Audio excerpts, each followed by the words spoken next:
कल्पना कीजिए, आप एक ऐसे वृक्ष को देख रहे हैं जिसकी जड़ें ऊपर हैं और शाखाएं नीचे की ओर फैली हुई हैं। उसकी पत्तियां चमकदार हैं, फल आकर्षक हैं और उसकी छाया में बैठते ही मन को सुख मिलता है। लेकिन जितना आप उसकी ओर बढ़ते हैं, उतना ही आप उसमें उलझते चले जाते हैं। यह कोई साधारण वृक्ष नहीं है, यही है संसार का वृक्ष। कृष्ण अर्जुन से कहते हैं, अर्जुन, यह संसार ऐसा ही है, देखने में सुंदर, अनुभव में मोहक, लेकिन भीतर से बांधने वाला। इस अध्याय में कृष्ण को युद्ध नीति नहीं सिखा रहे, वह अर्जुन को जीवन की जड़ दिखा रहे हैं। कृष्ण बताते हैं कि यह संसार एक अश्वत्थ वृक्ष की तरह है।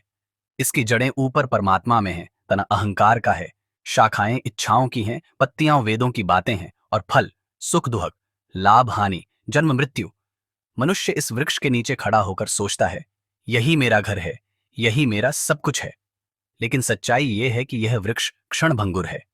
आज हरा है, कल सूख जाएगा। अर्जुन चुप हैं, क्योंकि यह बात केवल सुनने की नहीं, अंदर हिलाने की है।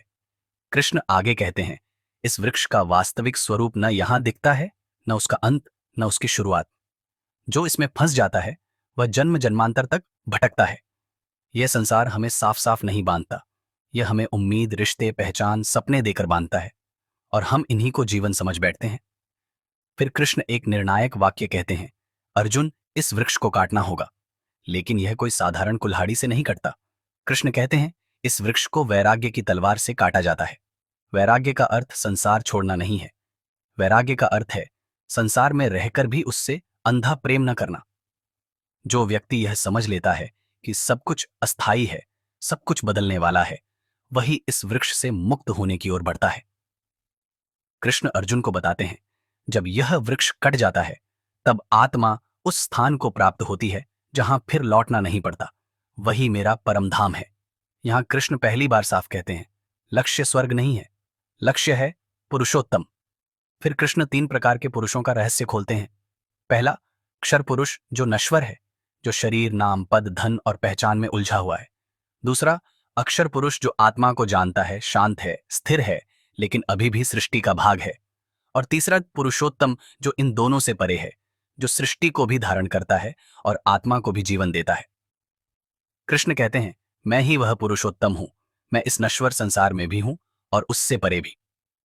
यह कोई अहंकार नहीं है, यह सत्य का उद्घोष है।